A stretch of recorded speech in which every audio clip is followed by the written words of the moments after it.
Do you like branding? Do you like social media? Do you like SEO, SEM? Look for the roles, look for the positions that offer you the opportunities to work on those types of projects. What is going on, ladies and gentlemen? Welcome back to another powerful episode of Marketing by Design. Today on the show, you and I are going to be learning from the one and only Whitney Smith-Pfefferle, Director of Product Marketing at Fiserv. I'm in product marketing, as you know, so that's what I like about product marketing is I get to work on a little bit of everything. I get to work on branding projects with the branding team. I get to work on PR with my public relations team. I create content. I create campaigns. We track. We do analysis.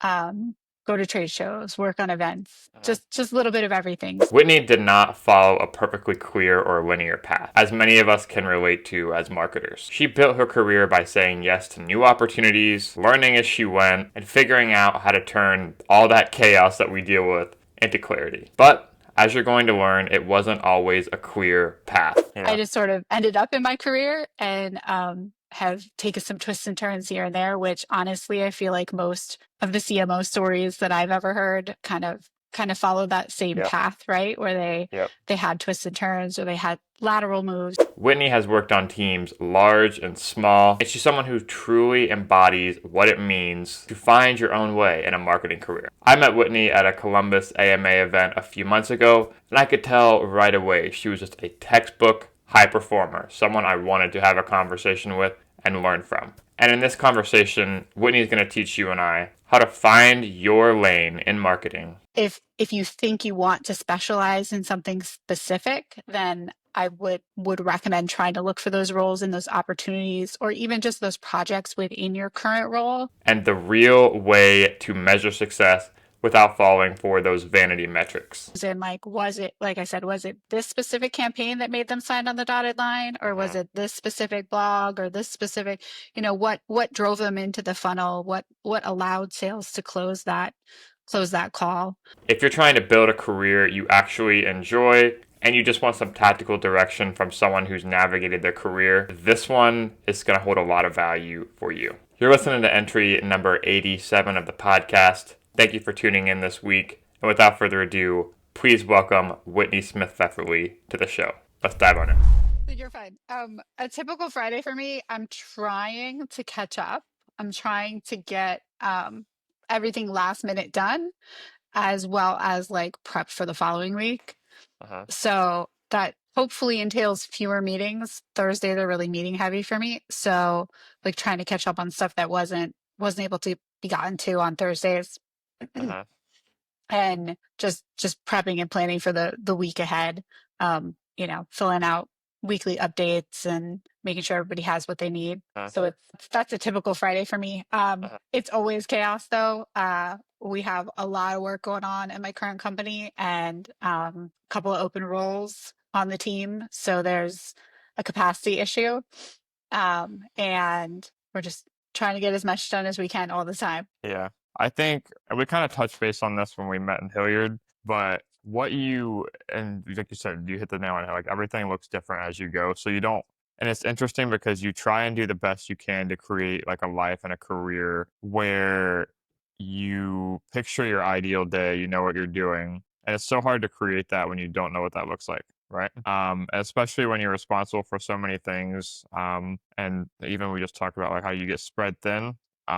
And that's been my experience lately is I'm trying to do less things, but better, have focus on what the outcome of what you're doing is and not be so tied to sometimes the specific aspects of what you're doing. Because when you're jumping between projects, when you're managing a lot of things, it's easy to get lost in like what the bigger picture is.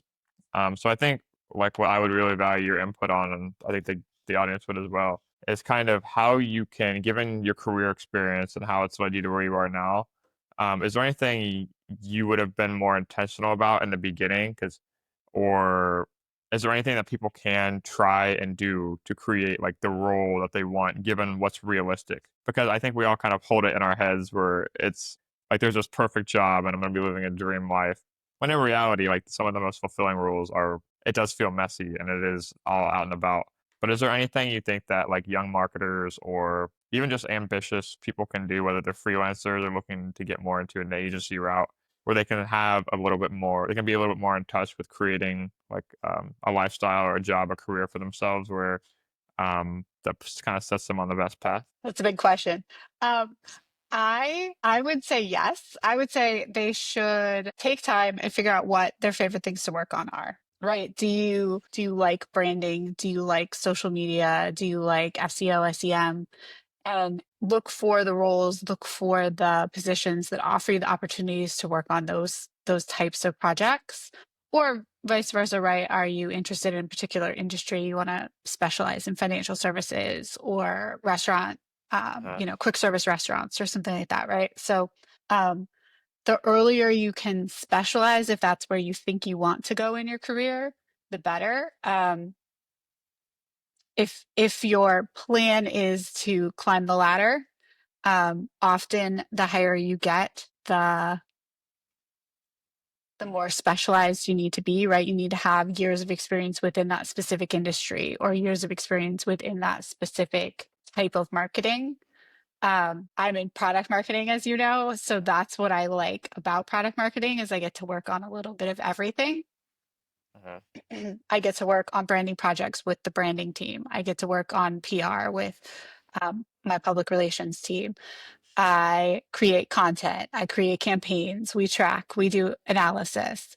Um, Go to trade shows. Work on events. Uh-huh. Just a little bit of everything. So that's why I like product marketing because I get to work on all those things. But I work with those specialty teams, right? I work with my branding team on naming new products that come out, and they have years and years and years of branding experience, and I have, let's call it one, right? Uh-huh. So Yeah. um uh if you think you want to specialize in something specific, then I would recommend trying to look for those roles and those opportunities, or even just those projects within your current role that focus on those. um because it does become more difficult sometimes the higher you get or the longer you've been in a particular industry to Uh-huh. transition into a different one. Uh-huh. Um, Although I've jumped around in my career a bit here and there, so it's not impossible. Um, and also, I would say that if you don't know, that's fine too, because I didn't know. Uh-huh. I Yeah. just sort of ended up in my career and have taken some twists and turns here and there, which honestly, I feel like most of the CMO stories that I've ever heard kind of follow that same Yep. path, right? Where Yep. they had twists and turns, or they had lateral moves, or they had step backs. So it's okay to not know, and it's okay to take those lateral steps or Uh-huh. um, take a project just because it's what you want to work on. Yeah, that's so good to hear that. Because there's this element of always wanting to. You'll have the people that say you need to niche down early, you need to specialize on one thing, and this is just the lifelong struggle is that you want to follow your interests, but then like in the beginning you don't know what those are yet, right? So it looks like a lot of, I mean, we talked about this last time, like saying yes to everything and really trying to find what you want to hone more in on. So you're kind of like circling the plane around what you think is the end outcome. And I think it's very rare that you hear, whether it's in marketing or career in general, where you hear anyone that was like, yeah, I had it figured out from the beginning. And if they do, they knew like the whole time this was the one thing that I knew I always wanted to do, and I had no other kind of recourse, and they remain very focused. They're always pretty open to acknowledge that, like, I'm very lucky that I kind of knew what I wanted to do from the beginning. Um, and also just like removing the like we said, like the day to day, like the personality aspect of it, like saying, okay, it's okay that I don't have it figured out yet, giving yourself some grace.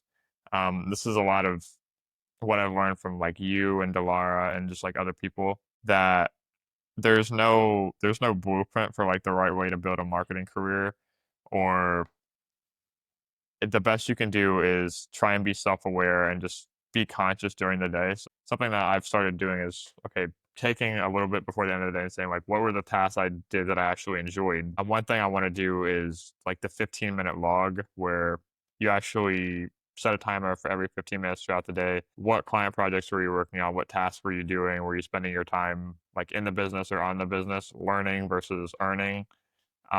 and trying to create some awareness around that, because if you don't have awareness around what you want, then you can never kind of set the conditions for, making the outcome happen.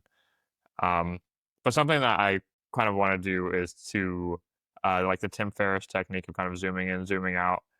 So we've gotten a little bit tactical in terms of your day to day and your lifestyle. But what is like the bigger picture in the story? Like, how did you sort of circle in on product marketing being your thing to focus in on? And what was that sort of process of discovery like from you for you? I fell into it accidentally. Hmm. Nice, I feel like nice. you probably hear quite a bit of that talking to everybody, but Hmm. uh let's see, my career journey. I started as a marketing assistant for a small not-for-profit trade association. So there were literally two of us, doing all the marketing. Moved from there to, where did I go from there? To a legal support services firm. Again, small team. I think there were three or four of us total. Um, and kind of have almost bumped up to slightly bigger companies. Was one startup thrown in the middle there. But Hmm. so let's see. From there, then I've just sort of progressed up. But I've always been on really small teams. And ended up at a financial services company for a very long time doing product marketing, and jumped from there.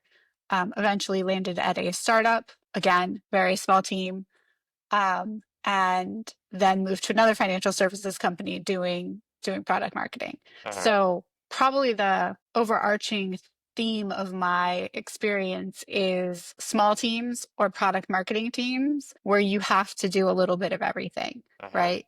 You do get to work on rebranding and a new logo and a new name and new colors. You do get to work on, trade shows and events and press releases and content and collateral. But sort of the theme for me has now primarily been B2B and primarily been financial services industry. Um, but again, I've jumped industries. I feel like that's a little bit more unique for me, having changed industries. Hmm. Um, a lot of times people will stay within one. My personal thought behind that is that you can learn the products, you can learn the industry, but being a good marketer is transferable skills, right? Yeah. Um, but if you had asked me when I was your age, what do you want to do? What kind of marketing do you want to specialize in? So like 2 or 3 years ago, like last year, what if I would have asked you?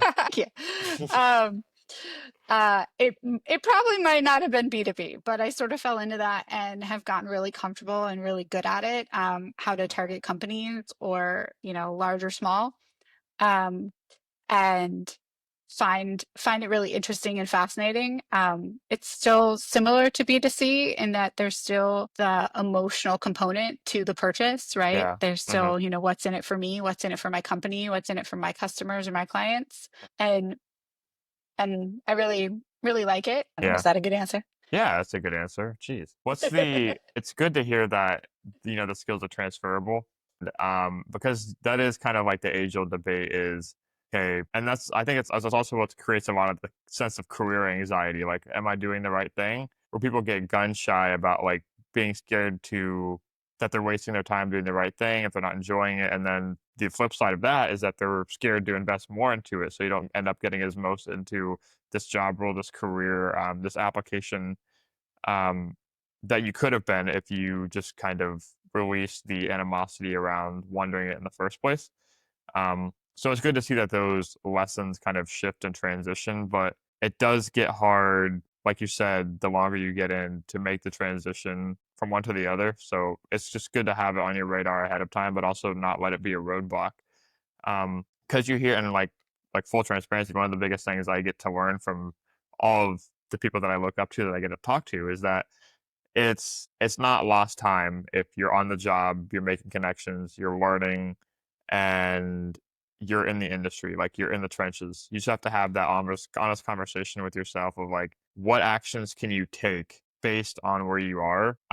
Because you can't act on information that you don't know yet. Um, And it's really good. It's really reassuring for people to hear that because especially when they're young, they don't know that. Um, if there's, did you ever have an internship or because you mentioned about working on smaller teams versus bigger teams? I think that's a really sort of interesting part that stood out to me the last time we talked.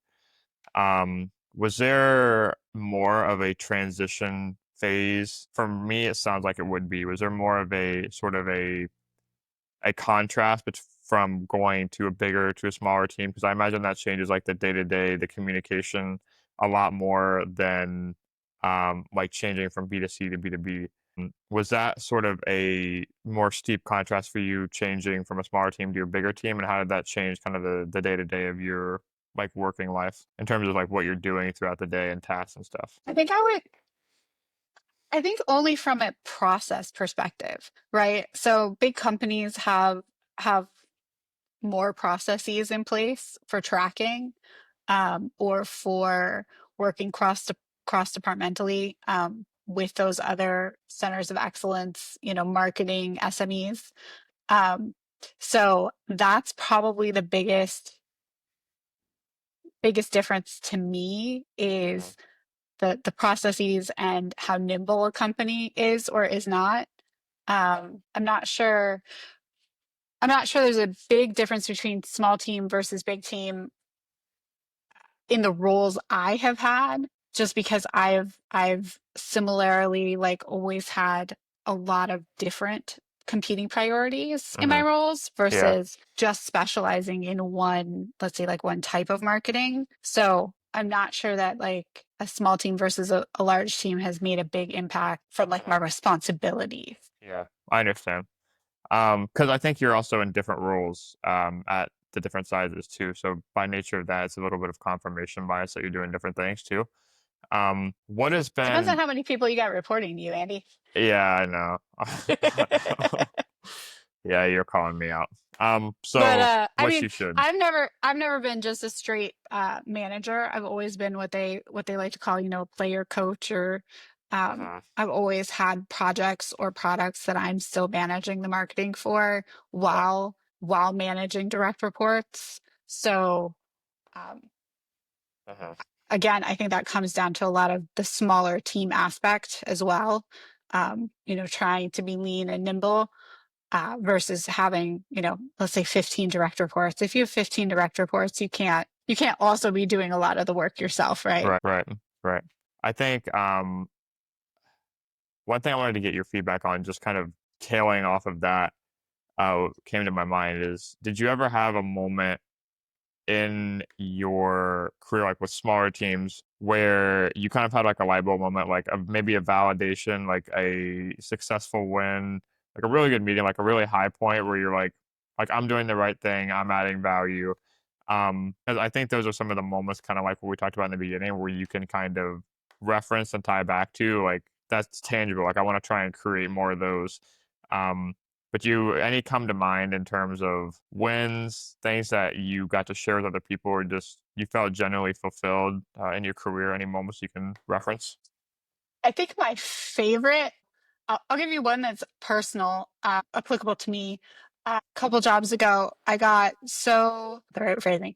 A couple jobs ago, I was looked at as enough of an SME that the pricing team would just approve all of my estimates and analysis, Uh-huh. which was great. They're like, no, Yeah, Whitney knows what she's talking about. It was wonderful, except when I'm rolling out a $10 million product. yeah, yeah, So I'm like, guys, I appreciate that you trust my numbers, but can somebody please fact check this for me? Like, I really need somebody to double check my numbers. yeah. Dude, it's like you beat So the game. I wouldn't.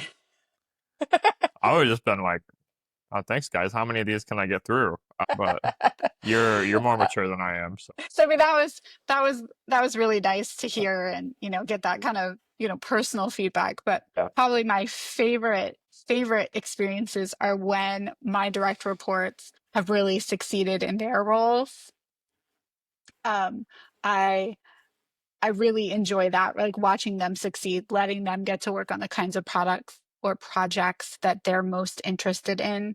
Um, and so I as a manager, I try to offer them those opportunities when I can within the system. Uh, So if you have a boss like that, I would say take advantage of that, right? If they're saying, what do you like to work on? What are you interested in? I mean, there's always, limits to that, but if it is something that they can make happen, in my opinion, a good boss will. uh, So letting them grow and develop and take ownership of either a project or a product, um, those are the wins that I have seen, right? Getting a uh, campaign across the finish line or having successful ROI, uh, a webinar with good attendance and conversion rate, or uh, um, driving sales leads into the funnel, yeah, things like that. And I have a handful of those that stick out in my mind. uh, And I yeah. don't want to call anyone out who might listen to this later. I mean, feel free to. I mean, this is your spotlight. So, um, yeah, drama gets clicks. But no, I was gonna say like you have the aspect of the big holistic ones, the career ones. Like, yes, I'm doing the right thing, and you also have the what I would argue is kind of makes the what makes a career fulfilling, like the small ones that you can stack. And I would encourage people to have some of those on your radar so you can always reference those as you go. So shorter term goals, more clear, defined outlines like success, failure, um, because we get so in the weeds with like trying to decide like am I living up to the standards for myself or am I being successful? And even when people validate you or you get positive feedback, or and I've even learned this too, is it looks like other people are crushing it sometimes. It's hard to acknowledge that for ourselves unless you can really live up to like predefined standards of like, okay, this is ROI. We're tracking the form submissions on a website, and this is how much their customer LTV is, how many clients that they booked from that conversion, and really tracking that starts through. Even through this whole conversation of imposter syndrome, it gets hard to deny that when you're very clear in terms of what the outcome was, and it's very black or white what success is. So that's the big takeaway that I learned when you just said that is being able to kind of stack up the small wins, but also have the bigger picture things on your radar as well. So that helps a lot. Um, Well, and having, like you said, having those specific statistics of things that have succeeded to add to your resume or your portfolio, right, are very important the longer you're in the industry. uh-huh, Um, it always cracks me up when you see somebody who said like, "Oh, I had a 200% increase in social media impressions." I'm like, uh-huh. "Well, that's because you had zero. So Yeah, anything is 100% more than that." yeah, Right. So, I mean, we can read between the lines too on those statistics, just yeah, because it's a 3% increase, 3% can be huge in my industry. Right. yeah, So it doesn't need to be a 50% increase to make a big impact. yeah. And what you'll see is that, and I think the people that like have the most successful careers, just objectively, and you can define what success means, but they want to open the loop and basically expose themselves to any sort of criticism, overcome any objections. I think this is a really big, like Whitney, a really big value of freelancing is that when the conversation is so tied directly to ROI and you have to justify, like, okay, this is how your investment in me as a partner, as a collaborator, as a business owner is paying off for yours. It really helps you in a good way be more self-critical about making your work bulletproof and holding up to scrutiny. And it's just our default to sort of skim over the things, especially in reporting and statistics, that make it seem less desirable. And I do this myself too. Like even in my case studies, I want to be very rigorous and think, okay, these are the stats objectively, like going into GA4 and looking at a campaign, this is the page traffic. But what does that actually mean? And like I kind of said, like taking that whole journey from start to finish and why it validates what it does. Because like I said, there are definitely times when I in the past have, and I see especially in a lot of young people who value maybe the more vanity metrics, they make that the star of the story rather than the substance and the value. So I think that's something we're all trying to improve on, and it's really helpful to have those call outs. That's a big value of these conversations as well. But kind of I mean, as a go ahead. as a whole, marketing hasn't always historically been the best at measuring those statistics, right? Yeah. So some old school people are trying to get into those measurements and those metrics.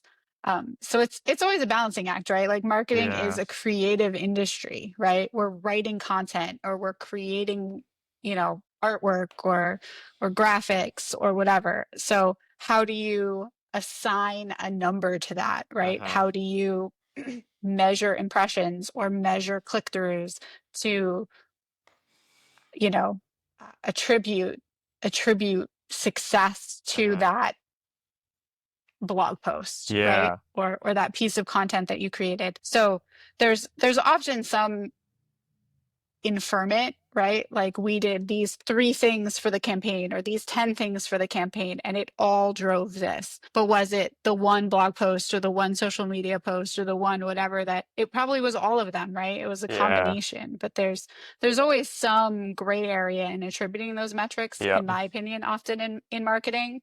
Um, because it's this hybrid between creative and business. Yeah. Like brand, it's like the whole brand versus performance. But yeah. So that is so good.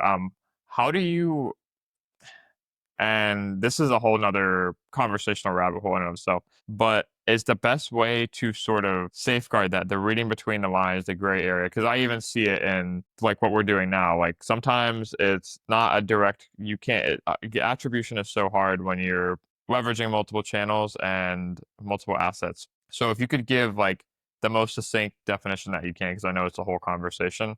Um, and I know I said I wouldn't put you on the spot, and I'm just like repeatedly breaking that promise. Um, but like if you could like try and summarily attribute like, okay, is it defining it beforehand, explaining it to the client, or explaining it in the brief of the campaign? Like the summative actions of all these different touch points are what's going to generate the end result. Or is it getting more specific and into the weeds with how each one or each platform, each piece of content is converting? That's a good question.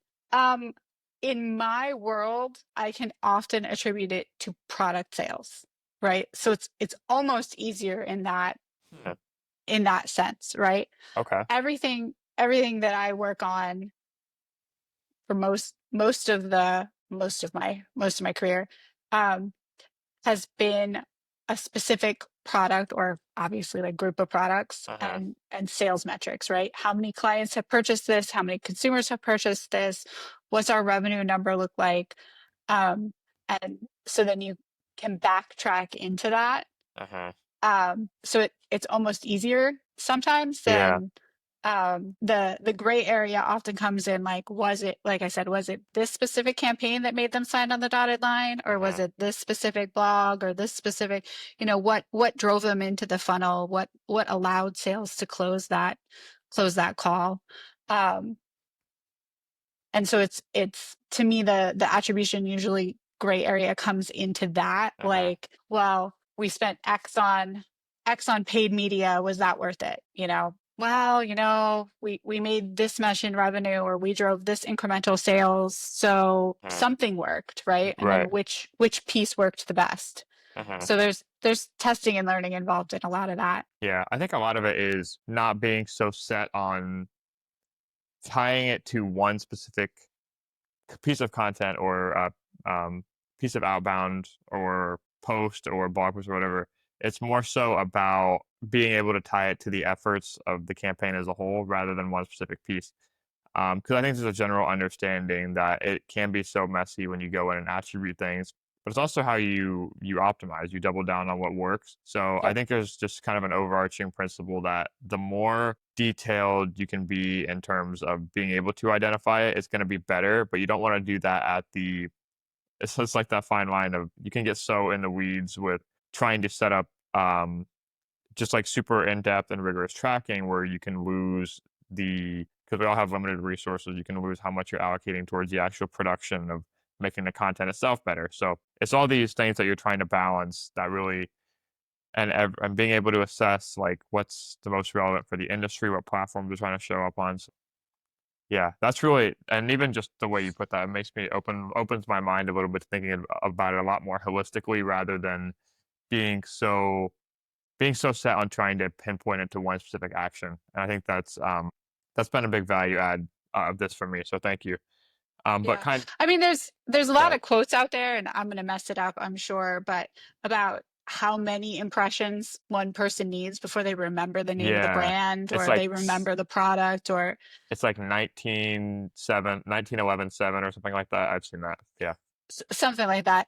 And I truly believe that that's at some level that's accurate, right? Like Mhm. especially in my line of work with financial services, these are big products. These are Yeah. large solutions, SaaS, um, back end services for where I'm currently at for banks and credit unions, right?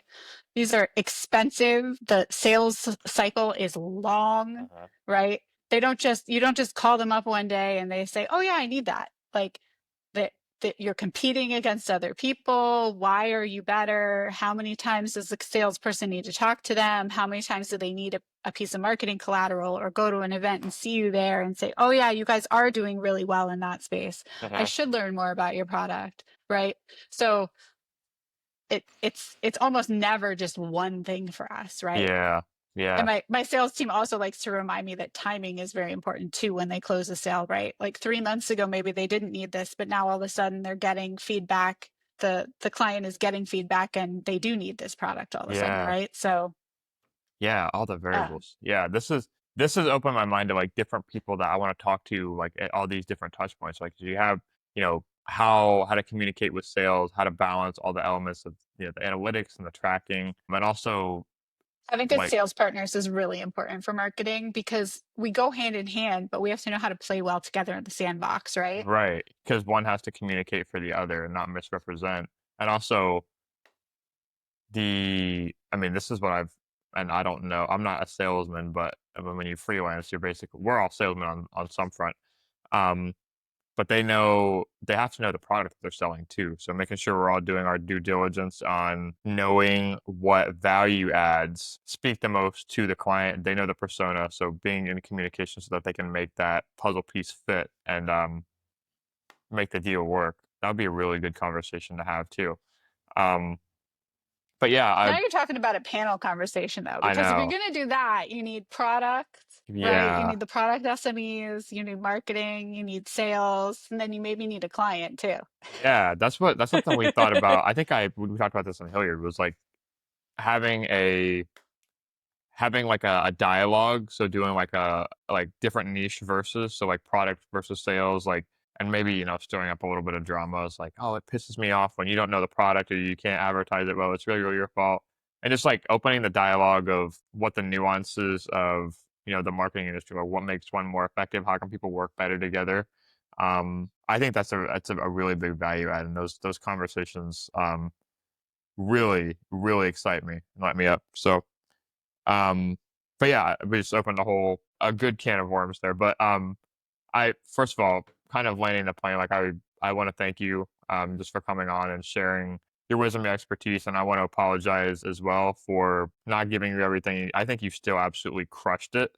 Um, much more than I won't go there. There's I'm And so then some sorry. others. There's so many like small things I'll have to go out and like clip through this. I apologize, but no, I your time is like seriously value the heck out of your time. I think you crushed it. If anyone wants to continue the conversation, learn more about you, where can they go? Probably the best place is my LinkedIn profile.